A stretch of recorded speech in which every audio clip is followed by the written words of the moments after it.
एक दफा का जिक्र है कि बगदाद के बड़े बाजार में से एक फकीर नानबाई की दुकान के सामने से गुजर रहा था। उस नानबाई ने मुख्तलिफ इकसाम के खाने चूल्हों पर चढ़ा रखे थे जिनसे भाप निकल रही थी। इन खानों की खुशबू उनकी लज्जत का पता दे रही थी और इर्द गिर्द गुजरने वालों को अपनी तरफ मुतवज्जे कर रही थी। बेचारे फकीर का भी दिल चाहा, लेकिन गरीब की जेब में माल कहाँ था जो इन खानों की लज्जत खरीद सकता। मगर उस फकीर का वहां से हटने को भी दिल नहीं चाहता था। खानों की खुशबू उसकी भूख बढ़ा रही थी।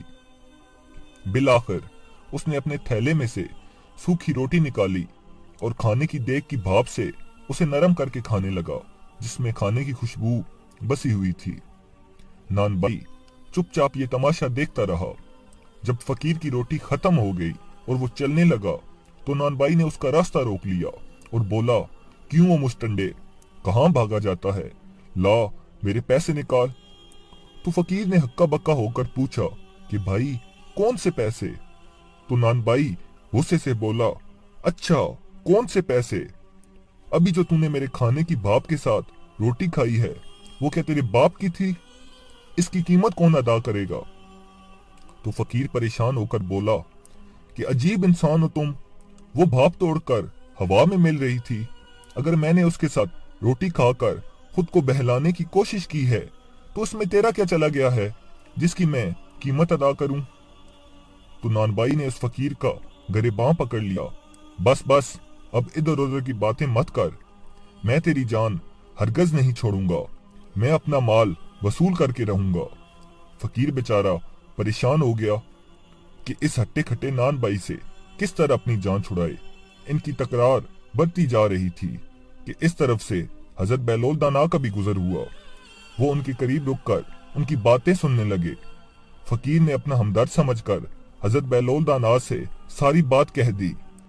तो हजरत बहलोल दाना उस नानबाई से बोले कि भाई ये तो बताओ, क्या इस गरीब आदमी ने तुम्हारा खाना खाया है? तो नानबाई ने बताया, नहीं खाना तो नहीं खाया, मगर मेरे खाने की भाप से फायदा तो उठाया है। मैंने उसी की कीमत मांगी है, लेकिन इसकी समझ में ये बात नहीं आती। तो हजरत बहलोल दाना ने सर हिलाया और बोले कि बिल्कुल दुरुस्त कह रहे हो ब्रादर, बिल्कुल दुरुस्त। फिर उन्होंने अपनी जेब में से मुट्ठी भर सिक्के निकाले। वो एक एक करके इन सिक्कों को जमीन पर गिराते जाते और कहते जाते, नानबाई नानबाई, ये ले पैसों की आवाज पकड़ ले। ये ले अपने खाने की भाप की कीमत, इन सिक्कों की खनक में वसूल कर ले। ले ले, ये सिक्कों की आवाज तेरे खाने की खुशबू की कीमत है, इसे अपनी जेब में डाल ले। इर्द गिर्द खड़े हुए लोग हंस हंस कर दौरे हो गए। तो नानबाई ने अपनी खिफत मिटाने को बोला कि बहलोल, ये पैसे देने का कौन सा तरीका है? तो हजरत बहलोल ने जवाब दिया, अगर तू अपने खाने की भाप और खुशबू बेचेगा तो उसकी कीमत तुझे सिक्कों की आवाज की सूरत में ही अदा की जाएगी।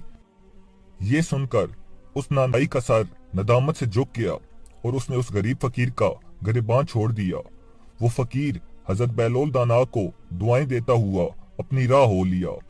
अल्लाहुम्मा सल्ली अला मुहम्मदिन व आले मुहम्मद।